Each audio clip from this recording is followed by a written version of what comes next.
on being leadership. And then also a good friend that has recently passed, Brant Allen, that some of you may have known. To me, a lot of the teachers that I had when I was growing up, especially senior year, meant so much to me.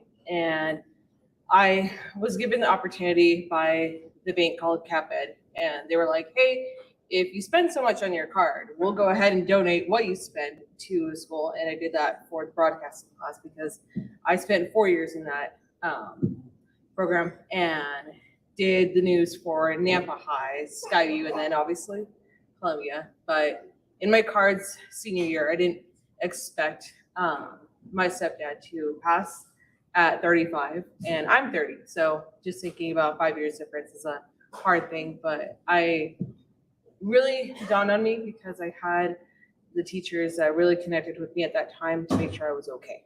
Because he passed on a Saturday, I mourned on a Sunday, came back to school full time on a Monday because I had no time to stop my senior year. It was the first week. So throughout my life, I have always continued doing that. It was go with the flow. You have no time because you have no choice. You have to. So currently I am a mom of a 7-year-old who is fully autistic, and it is very challenging. I'm the only parent. His dad had died in 2019, going down the Payette River, and it was a very traumatic time.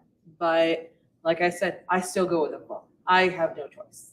And now when I look back at some of the kids that are here, or the teachers, or anybody, I think of how much they have dedicated to the school. I've seen this school grow over and over and over every single year. A lot of my family has gone here, and I really appreciate it. And now in my life, I work for a company. It's called Bricks R Us. Right now, we are the largest engraving company of the United States, and we do, just like it says, brick engravings for a bunch of different things. Like today, we just got word that we just got officially the license with the NFL to do their bricks. So we're doing it for the Raiders. We just finished up with the San Diego Padres. Don't repeat that one.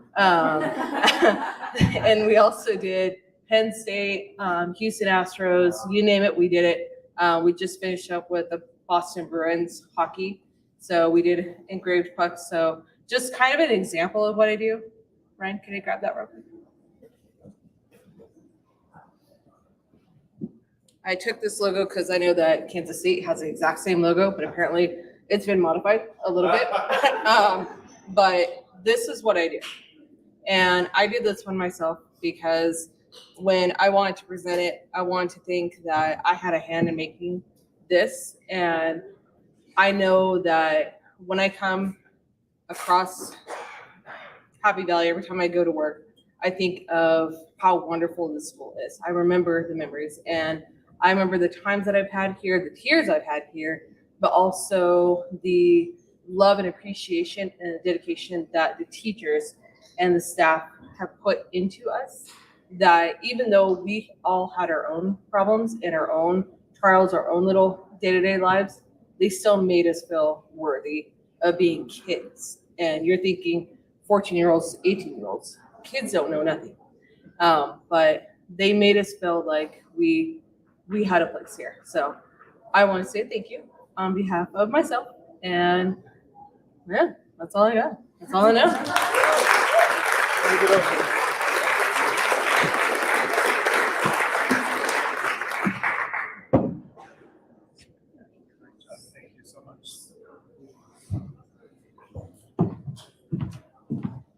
Our next, thank you, Audri. That was amazing. So awesome to hear your story and what you're doing to impact other people now in the community. So our next speaker is a 2017 graduate, was class president. I'll let him tell a little bit of his story. Brandon Kipper.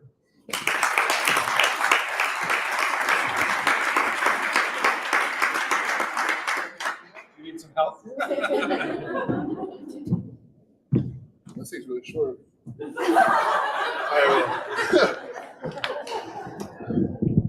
It's really good. Oh. How's that? Great. All right. Hi, everybody. I'm Brandon Kipper. Appreciate everyone being out here tonight. Mr. Stern asked me about a month ago if I'd be willing to speak at this and kind of explain to me a little bit what this was about. I thought it was the coolest thing ever. Like he said, I graduated here in 2017. Feels like a lifetime ago. Really wasn't that long ago. But since then, went on to play college football for about 6 years. Spent this last offseason with the Baltimore Ravens before ultimately deciding that I wanted to pursue my career in coaching. And when it was time to make that pursuit, there was about one name I called, sitting over there in a nice brown suit, and he immediately offered me a home back at a place I once called home. And so I've been here since September, and it's been one of the most heartwarming things for me in my career, to come back to a place that I honestly haven't been to in 6 years, that was such a big part of me and who I've gone on to be, and now to get a kind of mentor and work with many of your kids. I see a lot of faces in here who maybe they're parents of kids that I've coached this year, or parents of kids who I work with on a daily basis. I'm a math paraprofessional here as well.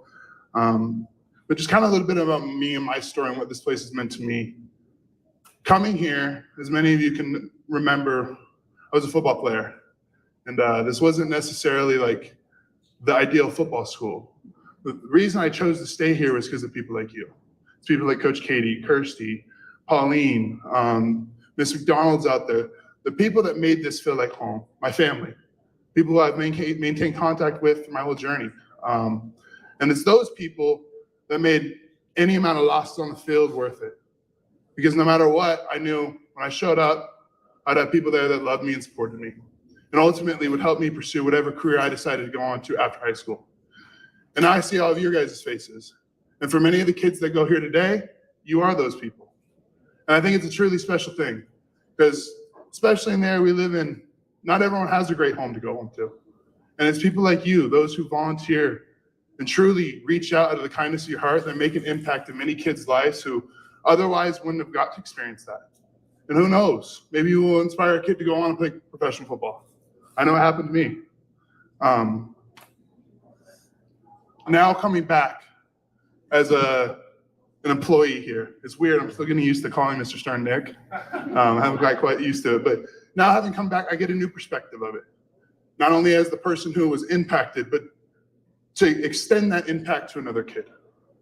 To see how your guys' impact extends to those kids. And it, like I said, it's the most heartwarming experience. Ultimately, I would like to go on and coach at the college level.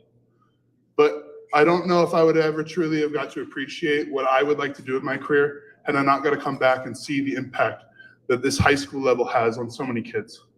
So many kids will have the opportunity to go on with their lives and do some amazing things because of people like you. And I think that's the most special gift anybody here could ever offer somebody. So I don't know how much more to say, but I really appreciate you guys all so much. Thank you.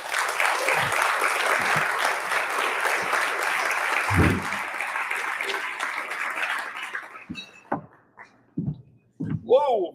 Yeah, you are tall. Holy cow. Ryan, you are not as tall. So let me bring that down a little bit. You're about my height. Yeah. All right. So I get to introduce. Come on up here, Ryan. All right. I get to introduce Ryan, which is awesome because Ryan was in my class back in the day in fifth grade.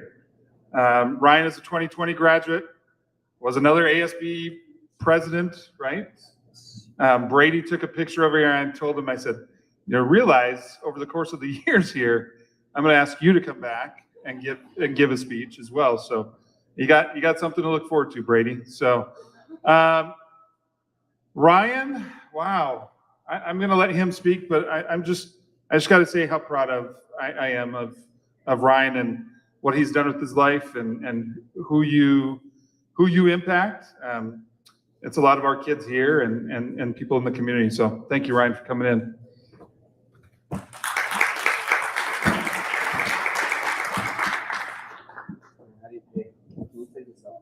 Go ahead, just I want to break it. Okay. All right, the stand was a little too tall. So Ryan acts like he doesn't like speaking, but he loves speaking. Okay. Hi, everybody. Mr. Stern already introduced me. My name is Ryan Kotter. I was the ASB president, as he said, in the class of 2020. And to start, I want to tell you a little bit of a story. I was talking with Kipper at the table, and Kipper was like, yeah, I was 6'6" as a freshman. And I was thinking back to me being 5'10" now. I was about 5 foot as a freshman. I was just a little guy. And growing up in Columbia, I was a straight A student, right? Freshman year, I had straight A's. I was excelling. And my sophomore year came around, and I had speech class with Mr. Dion. And I had all A's in my other classes, but I had a B in speech class. And our grading system had changed 3 times in this course of 4 years. And so this year, if I remember right, was based off of mode grading. And we don't need to get into that, but I should have had an A in his class. And so I went in and I looked at my grade book, and I told Mr. Dion, look, there are more 4s than 3s. Like, I should have an A. And Mr. Dion sat me down at his desk, and he said, Ryan, I've never really done this before. I've done it with one other student. But if you run for junior representative, I'll give you an A in the class. He said, I didn't have to win. I just had to run. So I said, oh, that's easy. I'll just run, and I'll back out. I'll flake out, and nothing will happen. So I ran, and then I ended up winning the junior representative run. And so I was the junior rep for that year. It was an amazing year, planned prom. It was great. I started leading the student section. For those that don't know, that was like my little baby. Okay, the student section was amazing. And we were roaring. Every sporting event, we were there. And my senior year rolls around, the end of junior year comes, and everyone in my class is telling me that I need to run for ASB president. I'm like, no, I'm going to enjoy my senior year. I don't really want to have any responsibility as any 18-year-old would. And I finally decided that I was going to run to be the ASB president of Columbia High School. And I ended up winning and becoming the ASB president. And let me tell you, the student section was my baby the junior year of high school, and it really became my child the senior year. It was an amazing experience. But my love for Columbia really started to grow as I started to progress and became a junior representative and became the ASB president. I showed up early to the games. My passion was there for Columbia High School. I would put little ribbons on all of the bleachers for the student section. We would have themes and posters. Our senior night, there were over 100 posters on that south wall, and it said cats in the windowsill. We would spend hours after school, and Mr. Dion knows this, wherever Mr. Dion's at, we would spend hours afterwards making posters. And that was a great experience. And I loved every single minute of it. One of my favorite things was giving the announcements every morning and starting out like this. Good morning, Columbia Wildcats. And it was great because I'd always start with the quote of the day, but my favorite part was the end. And I would say 3 words. I would say, I love you guys. That was 4, but I said, love you guys. Every single day said, I love you guys. And everybody knew that I loved Columbia and I loved everybody here. So why do I tell you this story? There's a few things. Number 1, I believe that Mr. Dion saw something in me that I didn't see in myself at the time. And that changed my life. Being able to become a leader and to lead this school was amazing. So take a chance on a kid and give him the opportunity to be the best that he can be when he can't see it in himself. The second is you can't love something you're not passionate about, and you can't be passionate about something that you don't love. And I love Columbia High School, and I love Columbia as a whole, especially the sports, but I love Columbia. And the next one is to set that example. I had so many people like Kipper that I had the opportunity to look up to, not only literally because Kipper's was 6'6", but I had so many examples to look up to. And I would invite all of you to be that example. Take that chance on that kid. And I'll end this the same way that I ended every single announcement day. I love you guys. Thank you. Go Wildcats.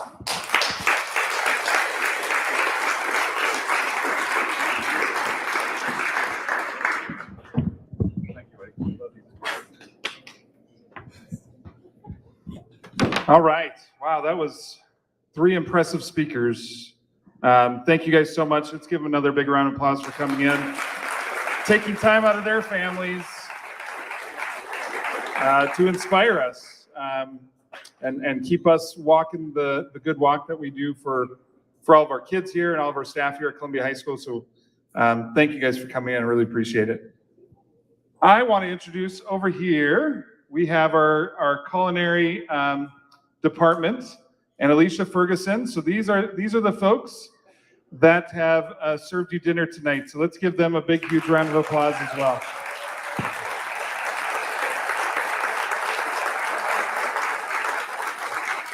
You guys want to say anything?